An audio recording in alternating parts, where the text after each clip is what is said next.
네, 오늘 주시는 우리 하나님 말씀은 신약성경 누가복음 5장 1절에서부터 11절까지 말씀을 보도록 하겠습니다. 누가복음 5장 1절에서 11절 말씀입니다.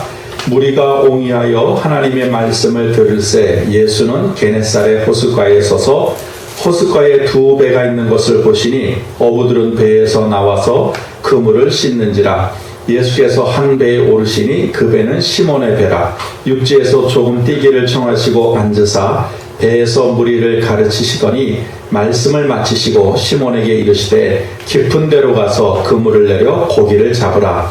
시몬이 대답하여 가로되 선생이여 우리들이 밤이 맞도록 수고를 하였으되 얻은 것이 없지만은 말씀에 의지하여 내가 그물을 내리리다 하고 그리한즉 고기를 애운 것이 심히 많아 그물이 찢어지는지라. 이에 다른 배에 있는 동무들을 손짓하여 와서 도와달라 하니 저희가 와서 두 배의 채움에 잠기게 되었더라. 시몬 베드로가 이를 보고 예수의 무릎 아래 엎드려 가로되 주여 나를 떠나소서 나는 죄인이로소이다 하니 이는 자기와 및 함께 있는 모든 사람이 고기 잡힌 것을 인하여 놀라고 세베대의 아들로서 시몬의 동업자인 야고보와 요한도 놀랐습니다. 예수께서 시몬에게 일러 가라사대 무서워 말라. 이제 후로는 내가 사람을 취하리라 하시니 저희가 배들을 육지에 대고 모든 것을 버려두고 예수를 좇으니라. 아멘.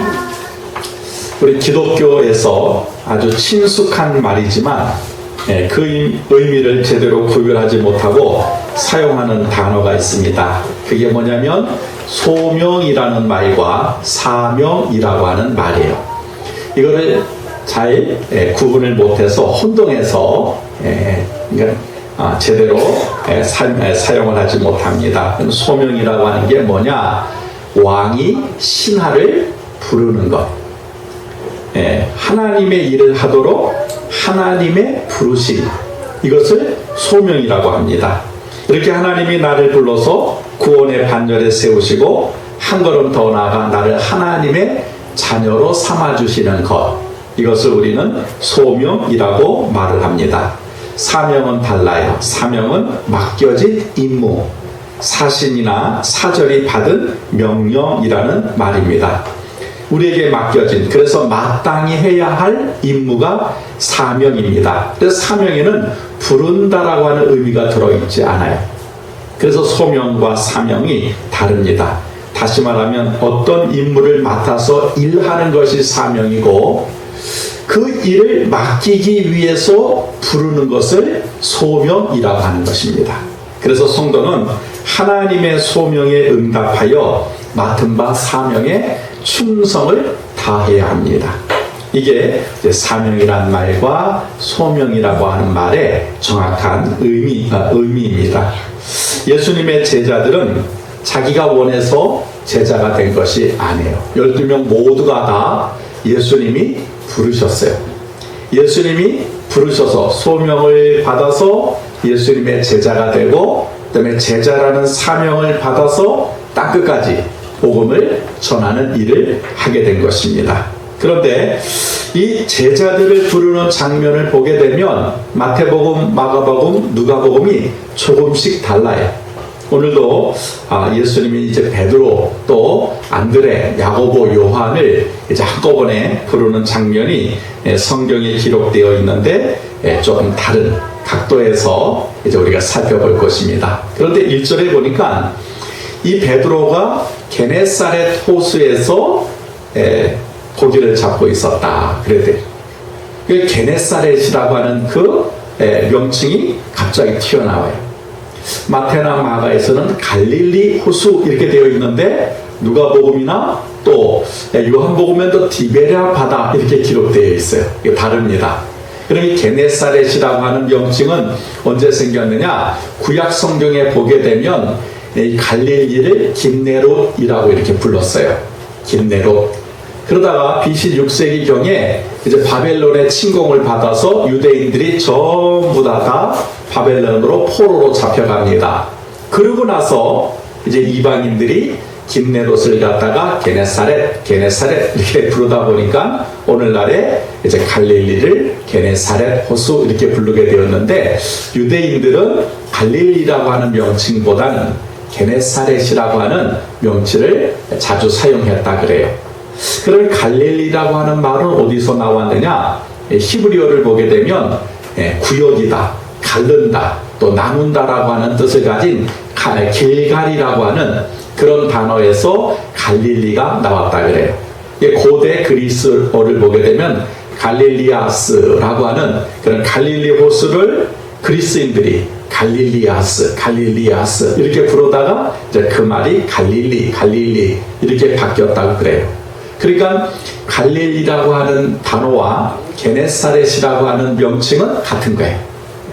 이제 왜냐면 이스라엘은 호수가 하나밖에 없기 때문에 그렇습니다. 거기서 이제 베드로가 고기를 잡다가 예수님의 부름을 받게 됩니다.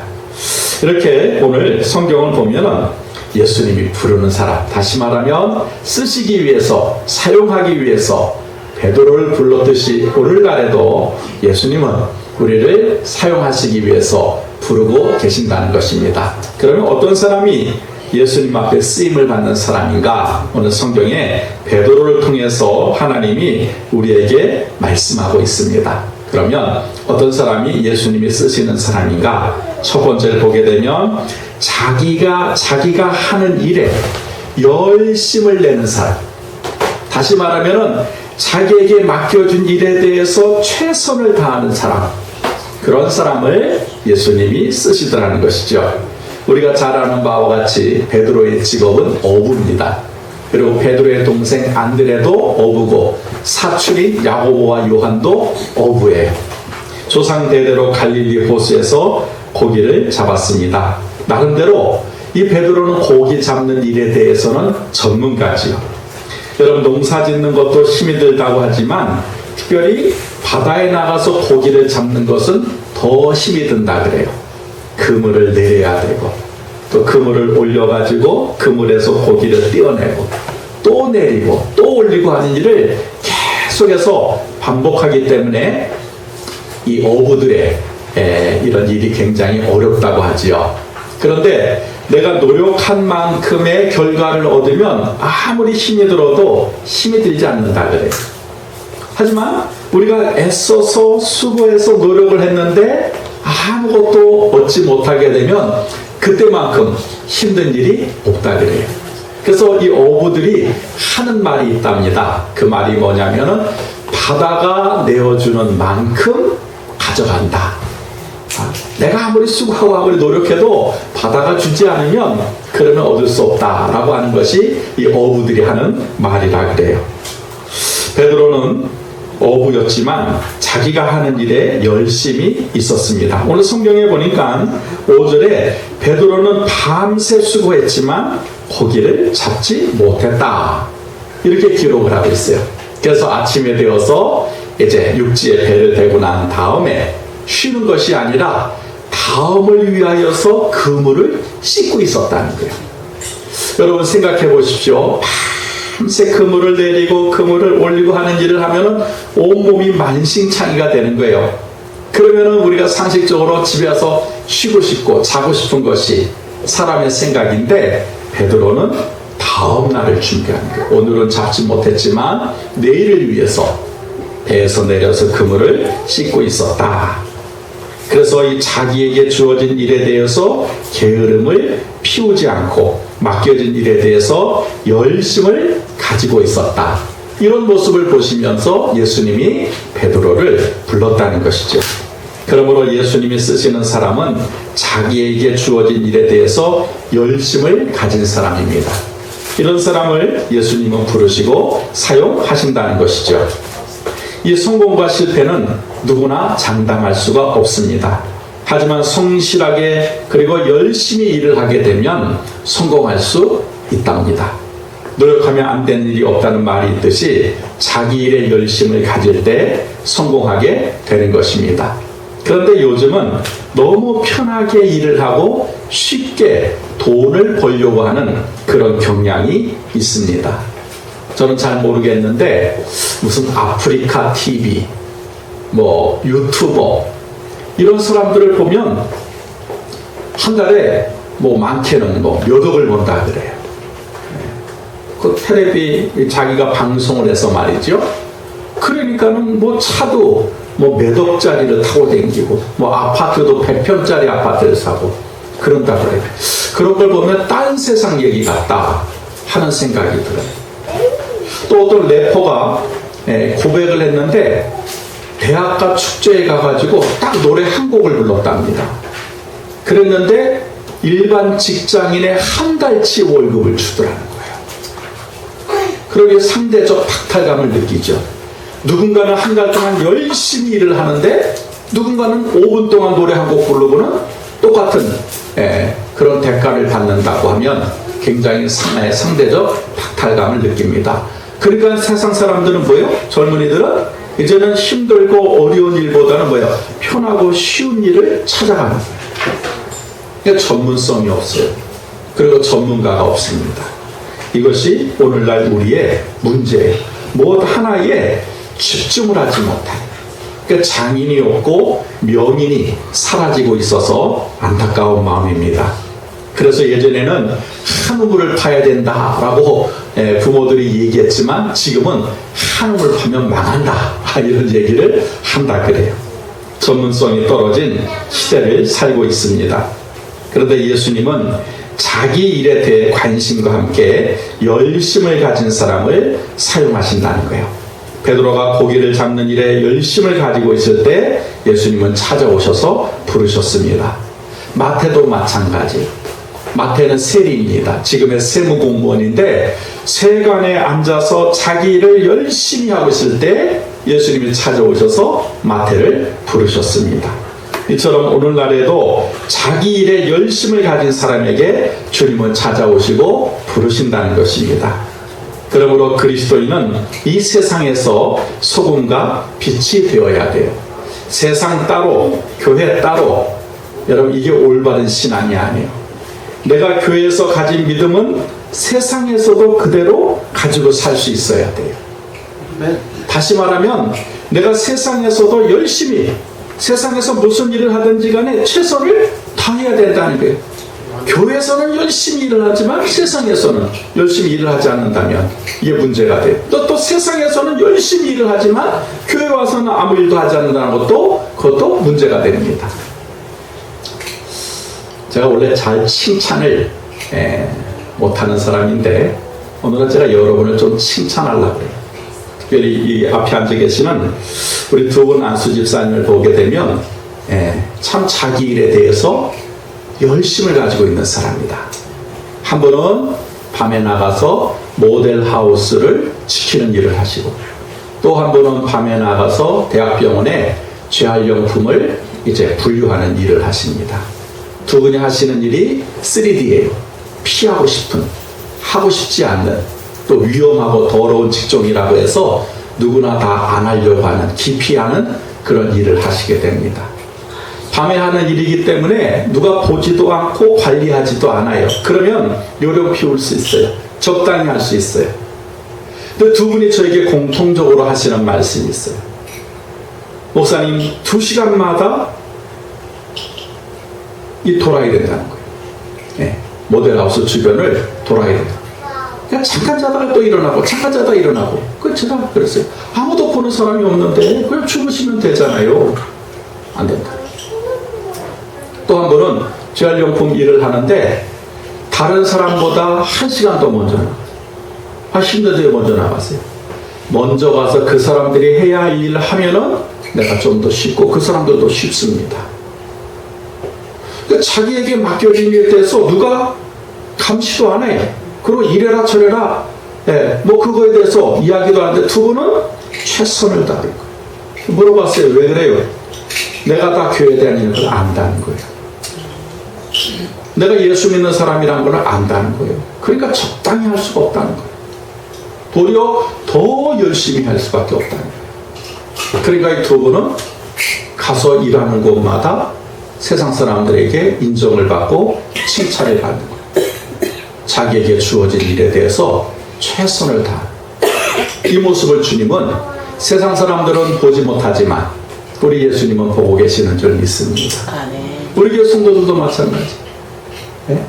그 지하실에서 누가 일찍 나오라고 하잖아도 그냥 먼저 나가는 거예요. 그리고 밤늦게까지 자기 일에 자기가 사장님, 직원인데도 마치 자기 일하는 것처럼 열심히 일을 하는 거예요. 그러니 인정은 안 할 수밖에 없어요. 또 한 분은 그 불 앞에서 그 더운데 낮 기온이 30도가 넘어가는데 또 불 앞에서도 음식을 만드는 거예요. 여러분, 이와 같이 우리가 자기에게 맡겨진 일에 대해서 여러분 충성하고 최선을 다할 때 그 자리에 주님이 찾아와 주시고 또 불러주시고 또 주님이 우리에게 사명을 맡겨주실 줄 믿습니다. 두 번째로 보게 되면 어떤 사람을 예수님이 사용하시는가? 말씀에 의지하는 사람을 예수님이 부르시고 사용하시더라는 거죠. 베드로가 이제 지쳐가지고 육지에 와서 그물을 닦고 있는데 예수님이 그 베드로에게 야, 배를 다시 띄워라. 기껏 지금 힘들어서 배를 정박시켰는데 또 띄우라 하는 거예요. 베드로가 배를 띄웁니다. 예수님이 그 배에 앉아가지고는 그 해변가에 모인 사람들에게 말씀을 전하시는 거예요. 말씀을 다 전하시고 난 다음에 또 베드로에게 깊은 데로 가서 그물을 내려라 하고 명령을 하세요. 생판 처음 본 사람인데, 그리고 자기는 고기 잡는 일에 대해서는 잔뼈가 굵은 사람인데 조상 대대로 이 바닷가에서, 이 호숫가에서 그물을 내려서 고기 잡은 사람인데, 그리고 지난밤에 밤새도록 그물을 내렸던 사람인데, 아니 처음 본 사람이, 자기보다 나이가 어린 사람이 오더니 깊은 데로 가서 그물을 내려라 라고 명령하십니다. 여러분, 물고기를 잡는 일에도 방법이 있고 요령이 있다 그래요. 아무나 그물을 던진다고 해서 고기가 잡히지 않는다 그럽니다. 물때가 있고 또 어디에 고기가 있는지를 알아야 그곳에 그물을 던져야 고기를 잡을 수 있다는 거지요. 상식적으로 고기는 밤에 많이 잡힌답니다. 낮에는 고기들이 다 잠을 잔대요. 그리고 낮은 곳에 고기가 모여있지 깊은 데는 고기가 별로 없답니다. 근데 예수님이 뭐라 그러세요? 한낮에 그리고 깊은 곳에 가서 그물을 내려라. 이거는 상식적으로 맞질 않아요. 그리고 고기 잡는 일에 대해서는 베드로가 더 전문가입니다. 근데 오늘 성경을 보게 되니까 베드로가 그 예수님의 말씀하신 대로 깊은 데로 가서 그물을 내리게 되고 그 결과 엄청난 고기를 잡게 되었다라고 성경은 기록하고 있습니다. 그러면 왜 힘든데도 불구하고 지쳐있는데도 불구하고 베드로는 예수님이 하신 말씀을 따르게 되었는가 하는 것이죠. 그게 5절에 그 해답이 기록되어 있습니다. 5절을 한번 보시면 시몬이 대답하여 가로되 선생이여 우리들이 밤이 맞도록 수고를 하였으되 얻은 것이 없지만은 말씀에 의지하여 내가 그물을 내리리이다 라고 기록했습니다. 고기 잡는 전문가인 베드로는 분명히 예수님이 하신 방법이 잘못됐다는 것을 알면서도 깊은 데로 가서 그물을 내린 이유는 말씀에 의지했다는 거예요. 말씀에 의지했다. 이게 중요합니다. 여러분, 베드로가 예수님께 부름받고 쓰임받은 것은 세상적인 방법, 세상적으로 잘했기 때문에도 아니고 뭐냐면 예수님이 하신 말씀을 의지했기 때문에. 그래서 예수님이 베드로를 부르셨다는 거예요. 여러분, 말씀에 의지했다는 것은 말씀대로 순종했다는 말이죠. 비록 내 생각과 다르고 내가 경험하지 못한 일이었지만 예수님이 말씀하셨기 때문에 그대로 따랐다는 것입니다. 그래서 예수님이 베드로를 제자로 부르시고 쓰신 것입니다. 구약 이스라엘의 첫 번째 왕은 우리가 잘 아는 대로 사울입니다. 이 사울은 12지파 가운데 베냐민 지파라고 해서 가장 막내예요. 막내. 그 수도 적습니다. 그 중에서 이제 뽑힌 사람이 사울이에요. 사울이 그 왕이 되기 전까지만 해도 얼마나 겸손하고 얼마나 부끄러움이 많고 수줍음이 많은 사람이었는지 몰라요. 하나님이 이제 사무엘에게 가서 사울에게 그 머리에 기름을 부어서 왕으로 삼아라. 그래서 사울이 왕이 됐습니다. 근데 사울이 왕이 되고 난 다음에 변화가 됐어요. 사람이 변했어요. 이제 블레셋이 이스라엘에도 왕이 생겼다 하는 말을 듣고 이제 믹마스에 이제 전투를 벌이기 위해서 대오를 갖췄어요. 그랬는데 사무엘이 와서 제사를 드려야만 전쟁을 할 수 있는데 사무엘이 오질 않습니다. 지금 전쟁 벌이기 직전인데 다급한 나머지 사울이 야 소 한 마리 끌고 와라 해서 번제와 화목제를 드립니다.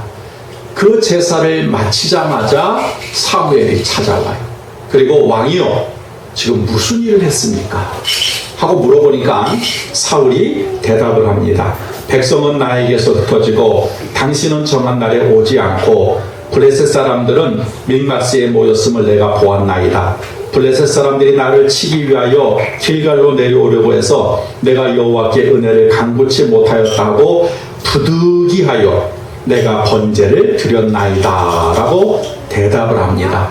이 말을 듣고 사무엘이 사울을 향하여 왕이 망령되이 행하였도다. 왕의 하나님 여호와께서 왕에게 명하신 명령을 지키지 아니하였나이다 라고 책망을 합니다. 그 이유가 뭐냐? 원래는 번제나 화목제는 일반인이 드리지 못해요. 왕이라도 드릴 수 없습니다. 제사장과 선지자만 하나님 앞에 나와서 제사를 드릴 수 있습니다. 이것이 구약의 규칙이고 하나님의 명령이에요. 그런데도 사울은 제사장도 아니고 선지자도 아닌데 자기 마음대로 번제를 드린 것입니다. 이것이 하나님 앞에 망령된 행위라고 사무엘이 지적한 것입니다. 왜냐하면 하나님이 사울에게 번제를 드리라고 명령을 하지 않으셨어요. 그럼에도 불구하고 사울은 자기 생각과 자기 경험에 비추어서 하나님 명령을 따르지 않고 자기 임의대로 하나님 앞에 번제를 드린 것입니다. 이것이 망령된 행위라는 거예요. 결국 사울은 이 일로 인해서 하나님께 징계를 받고 왕의 자리에서 내려오고 그 왕권이 다윗에게로 옮겨지게 됩니다. 이처럼 자기 경험을 주장하고 자기 생각을 중요하게 생각하는 것, 이런 사람들이 하나님 말씀을 의지하지 않아요. 하나님 말씀에 순종하지 않습니다. 그래서 이 베드로가 왜 위대하냐?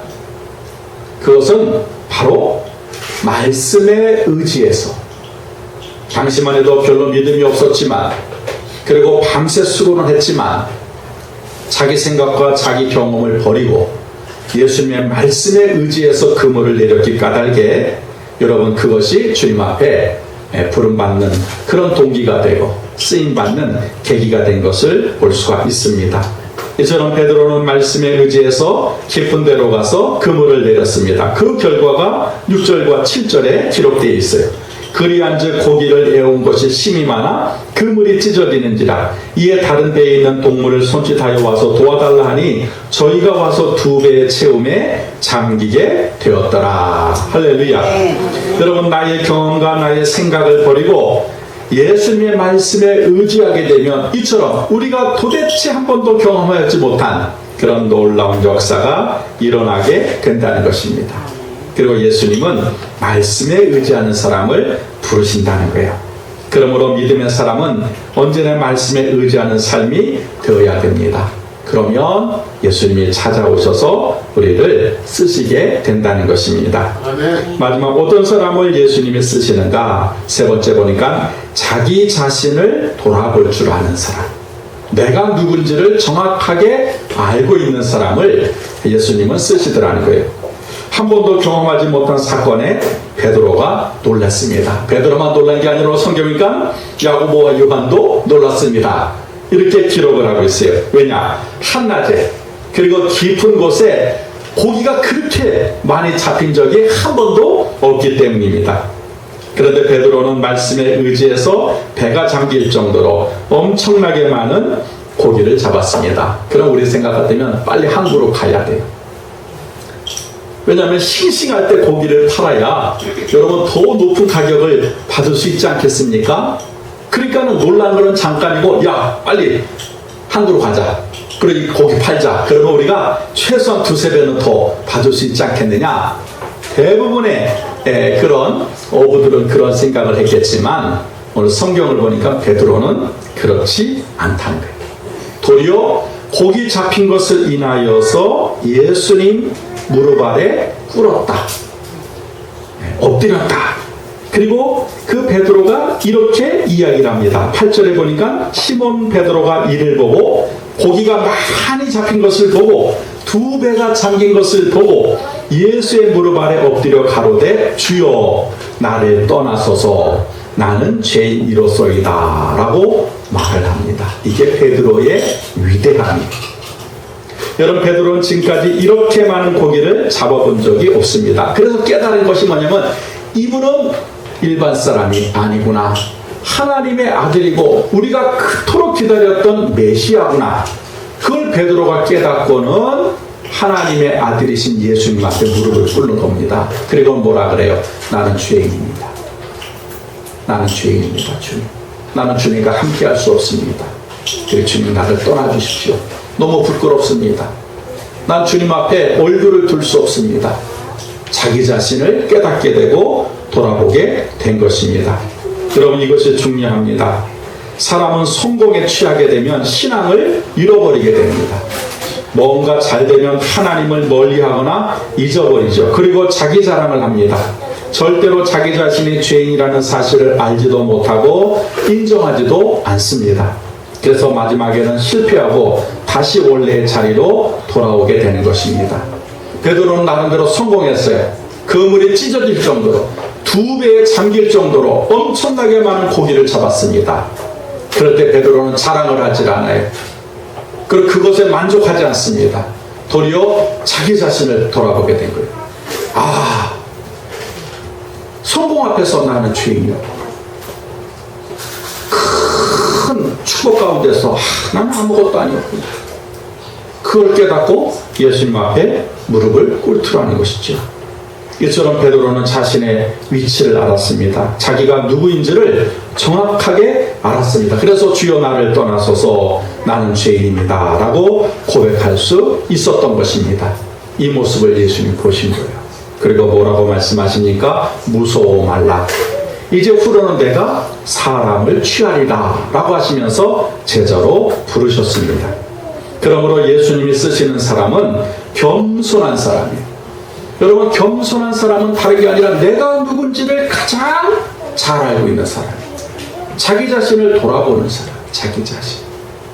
여러분, 신약의 대표적인 사람이 사도 바울이죠. 나는 바리새인 중에 바리새인이고 내가 학문에는 누구에게 뒤떨어지지 않는 최고의 나는 배움이 있는 사람이지만, 바울이 예수를 만나고 나서는 이렇게 고백을 합니다. 형제들아, 내가 그리스도 예수 우리 주 안에서 가진 바 너희에게 대한 나의 자랑을 두고 단언하노니 나는 날마다 죽노라. 바울은 날마다 자기 자신을 죽였다. 그 이유가 뭐냐? 자기가 누구인지를 너무 잘 알고 있는 거예요.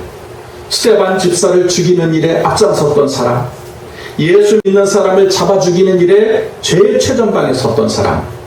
바울이 고백합니다. 나는 죄인 중에 죄수요, 나는 괴수 중에 괴수로다. 바울은 자신의 그런 성향, 자신의 과거의 모습을 알고 있었기 때문에 나는 날마다 예수님 앞에 죽습니다. 나를 쳐서 복종시킵니다 라고 고백했던 것입니다. 이처럼 예수님은 교만한 자를 물리치시고 겸손한 자를 찾으십니다. 그러므로 자기 자신을 돌아볼 수 있어야 됩니다. 특별히 죄인된 나의 모습을 볼 수 있어야 되고, 날마다 이런 고백이 여러분 우리의 입에서 선포되어져야 됩니다. 예수님, 나는 죄인입니다. 예수님이 아니면 나는 아무것도 아닙니다. 예수님이 불러주시고 사용하시니 그것이 그저 감사할 뿐입니다. 이렇게 자기 자신을 주님 앞에 내려놓을 때 예수님 우리를 기뻐하시고 더 큰 일을 맡겨주신다는 것입니다. 그러므로 예수님은 어떤 사람을 사용하시느냐? 자기 일에 열심을 내는 사람, 그리고 내 생각과 내 경험에 달라도 말씀에 의지하는 사람, 그리고 성공 앞에서도 자기 자신을 돌아볼 줄 아는 사람, 이런 사람을 지금도 예수님은 찾고 계시고 그리고 부르고 계신다라고 하는 사실입니다.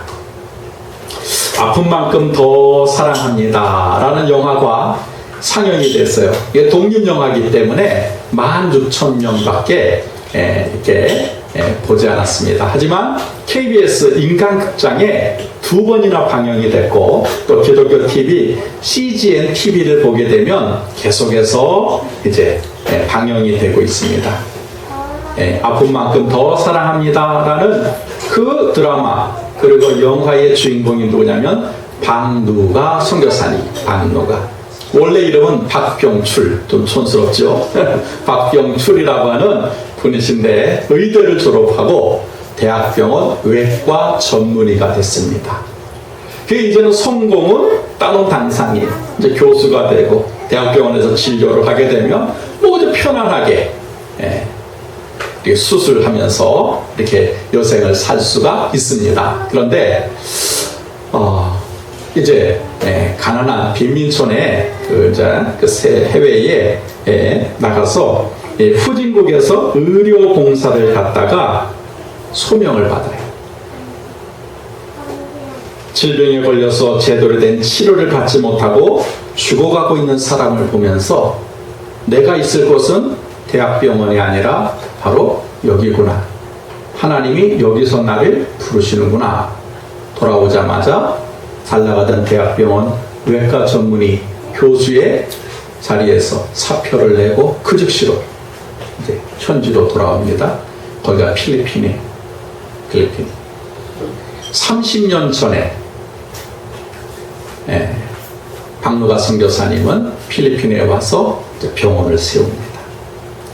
누가 알아주지도 않고 도와주지도 않는 곳에서 이분이 이제 의료 선교를 하기 시작하는 거예요. 가난한 빈민들에게는 병원비도 받지 않고 치료비도 받지 않고, 그리고 클락이라고 하는 그 바기오 지역의 산악지대 원주민들을 차도 없는 곳에 10시간 넘게 걸어서 그 의료 그걸 가지고 올라가서 일일이 한 사람 한 사람을 어루만져줘요. 그 사람들의 질병만 치료하는 것이 아니라 그 마음도 어루만져주면서 치료를 합니다. 그러다가 1992년에 췌장암에 걸려요. 하나님 앞에 기도합니다. 하나님, 췌장암을 은혜로. 원래 췌장암은 잘 고쳐지지가 않거든요. 근데 췌장암이 나왔어요. 그래 계속 봉사를 하다가 이제 2004년에 카자흐스탄에 의료 선교를 가다가 거기서 덜커덕 몸이 처지고 이상하다. 병원에 가서 검사를 해보니까 위암인 거예요. 위암. 그럴 때 이때 박누가 선교사님이 하나님 앞에서 울면서 기도했는데 이렇게 기도했다 그래요. 의학은 사람이 만든 학문이고 치료는 하나님이 만든 작품 아닙니까? 맞지에 살려주이소. 이대로 데려가시면 안 됩니다. 지금은 안 됩니다. 아직도 내는 할 일이 많습니다. 울면서 기도했다 그래요. 하나님이 이 울부짖음의 기도에 응답하셔서 14년 동안 그 생명을 연장해 주시고 하나님의 일을 할 수 있는 기회를 주셨어요. 그리고 낡은 대형 버스를 하나 구입을 해서 그거를 이동병원으로 개조를 하는 거예요. 그래서 병원이 없는 곳마다 찾아가서 이제 의술을 베풉니다. 하지만 말기암이 쉽게 치유되지 못하고 몸을 혹사하다 보니까 제대로 회복할 수 없었어요. 2009년엔 강경화에 당뇨까지 더해졌고 마침내 2016년도엔 위암이 결국 재발했습니다. 고통이 더할수록 박누가 선교사님은 더욱 겸손해졌다 그래요. 그분이 하는 말을 들어보니까 아파 보니 환자를 더 잘 이해하게 되었습니다 라고 오히려 하나님 앞에 감사했습니다. 결국 재작년 2018년 8월 동남아 오지 슈바이처로 불렸던 이 박누가 선교사님은 하나님의 영원한 부르심을 받았습니다. 58세의 나이, 아직도 얼마든지 더 일할 수 있는 그 나이에 이 박누가 선교사님은 가장 가치 있고 고귀한 삶을 살다가 하나님의 품에 안겼습니다. 저는 그걸 2번이나 봤어요. 보면서 눈물이 나가지고 울면서 봤어요. 그분이 이제 대구 동삼병원에 항암 주사를 맞기 위해서 몸이 말라서 뼈하고 가죽하고 붙어있는 저 순덕 한신이 헐떡헐떡이. 그때 이제 조카가 간호사로서 이제 같이 동역을 했었는데, 원장님 여기 누워있으면 어떡해요? 빨리 일어나요, 빨리 일어나요. 알지요? 이미 이제 죽음이 가까웠다는 것을 알지만, 얘기를 하니까는 그 박누가 선교사님이 아주 힘들게 눈을 뜨면서, 맞지, 내가 지금 여기 누워있으면 안 되지. 내가 아프다고 여기 누워있으면 지금 필리핀에는 수많은 사람이 죽어가고 있을 텐데 내가 죽더라도 가야지. 이제 그러다가 끝내 일어나지 못하시는 것을 제가 방영해서 봤어요. 저는 그것을 보면서 딱 한 가지 생각난 단어가 뭐냐면 가치 있는 인생입니다. 가치 있는 인생. 그리고 저가 하나님 앞에 갈 때 우리 하나님이 얼마나 기뻐하셨을까. 네가 왔구나. 내 충성된 종아, 네가 왔구나. 아마 주님이 너무 기뻐하셨을 거라는 그런 마음이 들었어요. 그리고 제 마음속에 한 가지 새겨진 것이 있습니다. 나도 남은 인생 가치 있는 삶을 살아야겠구나. 내가 내 배를 불리기보다는 내가 내 삶을 더 윤택하게 위해서 그렇게 수고하기보다는 내가 하루를 살더라도 나에게도 가치 있지만 하나님 앞에서도 가치 있는 삶을 살아야겠구나 하는 그런 생각을 가지게 됐습니다. 여러분, 세상에서 가장 가치 있는 것은 하나님의 부르심에 순종해서 맡겨진 사명을 감당하고 있는 것입니다. 그래서 오늘 말씀처럼 지금 내가 하는 일에 대해서 열심을 가지고 일하셔야 됩니다. 그 일이 비록 더럽고 추하고 위험한 일이라 할지라도, 누군가가 하기 싫어하고 누군가는 알아주지 않는 일이라 할지라도 내게 맡겨진 일이라고 여러분 충성할 그 현장에 예수님 찾아오실 줄 믿습니다. 그리고 예수님이 뭐라고 말씀하시다 말씀에 의지하는 삶을 사십시오. 박경출 선교사님에게 네가 있어야 될 곳은 대학병원이 아니라 여기다 라고 말씀하셨을 때 과감하게 사표를 던져버리고 그 필리핀 오지에 들어가서 죽기까지 그런 주의 말씀을 따랐다는 거예요. 그리고 늘 겸손하셔야 돼요. 자기 자신을 돌아보시기 바랍니다. 여러분, 그것이 바로 예수님이 나를 불러주시는 것이고, 그리고 가장 가치 있는 삶이요 사명이라고 하는 것입니다. 그러므로 우리 한마음교회 성도들은 이러한 가치 있는, 그리고 주님이 기뻐하시는 그런 믿음의 성도가 되시기를 주의 이름으로 축원합니다. 그래서 누가 봐도 또 내 자신이 나를 돌아봐도 난 그래도 가치 있는 삶을 살았다. 그래서 내 인생은 정말 고귀하고 가치 있는 인생이다. 나도 인정하고 주님도 인정하는 그와 같은 모든 성도님들이 다 되시기를 주의 이름으로 축원합니다. 기도하겠습니다. 하나님,